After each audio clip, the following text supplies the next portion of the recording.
আসসালামু আলাইকুম দর্শক। ১/১১ বাংলাদেশের রাজনীতিতে একটা আলোচিত এবং সমালোচিত ঘটনা, যার মাধ্যমে আমাদের দেশের ক্ষমতা নিয়েছিল সেনাবাহিনী। এরপর থেকে ১/১১ নিয়ে অনেক আলোচনা, অনেক সমালোচনা শুরু হয়েছিল এবং সেটা এখনও চলছে। এবার ডক্টর মোহাম্মদ ইউনূস ১/১১ নিয়ে একটা বিস্ফোরক মন্তব্য করলেন। তিনি বললেন যে রাজনীতিবিদগুলোর মধ্যে বা রাজনৈতিক দলগুলোর মধ্যে যে হারে বিভাজন সৃষ্টি হচ্ছে এবং তারা মতানৈক্য যেভাবে সৃষ্টি করছে, তাতে বাংলাদেশের রাজনীতিতে আরেকটা ১/১১ ঘটার সম্ভাবনা আছে।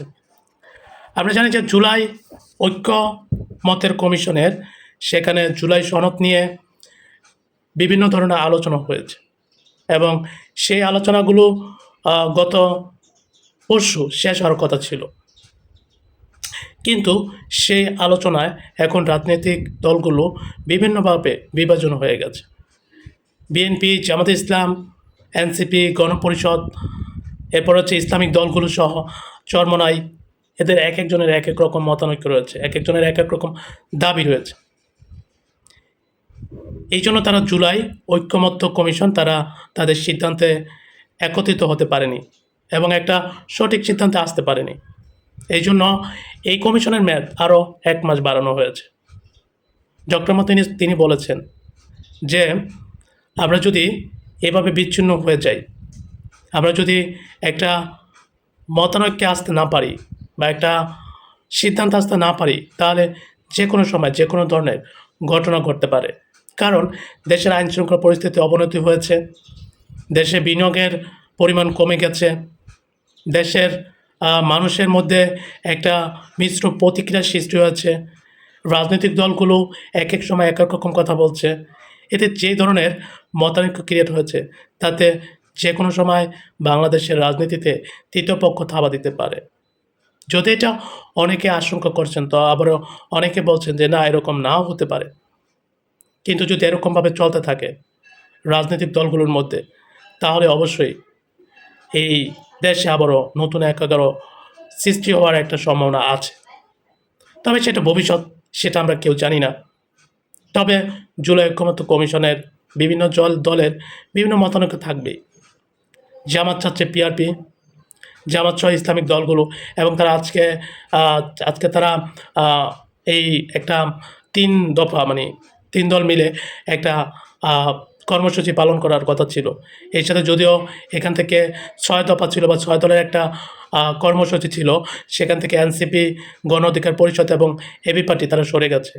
এখন ইসলামিক দলগুলো জামাত ইসলাম, চরমোনাই, তারপর হচ্ছে মামুনুল হকের হেফাজত, এগুলো সবাই মিলে আজকে একটা কর্মসূচি দেওয়ার কথা, ৩ দলের কর্মসূচি।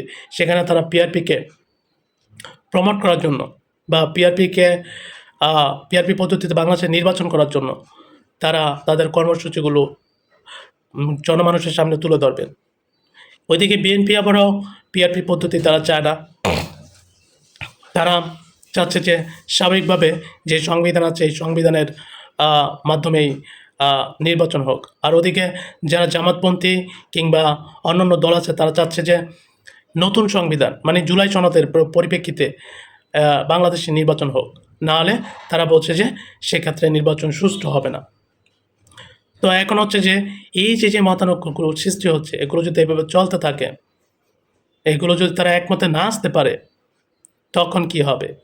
তখন তো অবশ্যই বাংলাদেশে একটা মানে ১/১১ ঘটার সম্ভাবনা আছে, তাই না? বাংলাদেশের সেনাবাহিনী আর কতদিন চাইছে দেখব?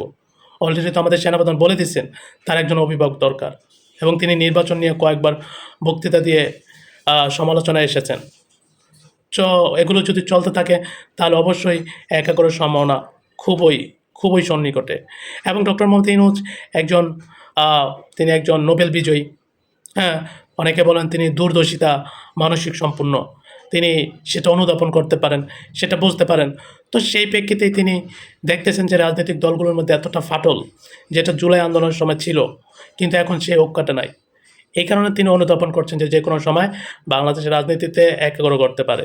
তাই তিনি রাজনৈতিক দলগুলোকে একটা ঐক্যর ভিত্তিতে কিংবা একটা সমঝোতায় আসতে বলছেন, এবং জুলাই সনদ নিয়ে একটা সঠিক একটা মানে ন্যায়সঙ্গত সিদ্ধান্তে তাদের আসার জন্য আহ্বান করছেন। না হলে হয়তোবা বাংলাদেশের রাজনীতিতে আবার আরেকটা মোড় নিতে পারে। বাংলাদেশের রাজনীতির প্রেক্ষাপট আবারও স্থির হয়ে যেতে পারে। আবার ঘটতে পারে যে কোনো অঘটনা। আবার ঘটতে পারে ১-১-১ এটা তো অসম্ভব কিছু না। কারণ বাংলাদেশের রাজনীতিতে সবই হতে পারে। কেউ কি এই জুলাই আগস্টের আন্দোলনের আগে চিন্তা করছে যে আওয়ামী লীগের পতন হয়ে যাবে?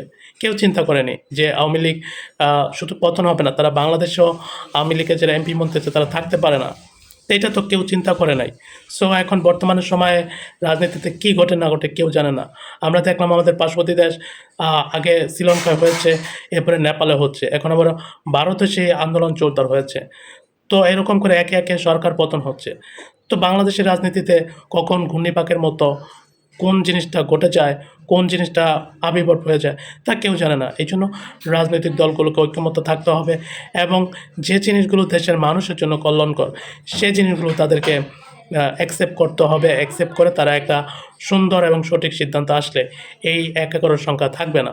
নাহলে হয়তোবা তারা সিদ্ধান্ত আসতে না পারলে নানা জনের নানা মত, নানা ধরনের নানা চাওয়া পাওয়া এরকম চলতে থাকলে জুলাই সনদ কী হবে না? কার্যকর হবে না, নির্বাচনও হবে না। তখন কী হবে? তখন যেকোনো একটা অঘটন ঘটে যেতে পারে। তো সেটার শঙ্কিত হয়ে সেটার একটা বিচার বিশ্লেষণ করে বা সেই অবস্থা দেখে ডক্টর মোহাম্মদ ইউনূস হয়তোবা তিনি বলছেন যে বাংলাদেশের রাজনীতিতে আবার একটা ১-১ যেন না ঘটতে পারে। ঠিক আছে? তো ভালো থাকবেন। এই পর্যন্ত ছিল ভিডিওটা। আসসালামু আলাইকুম।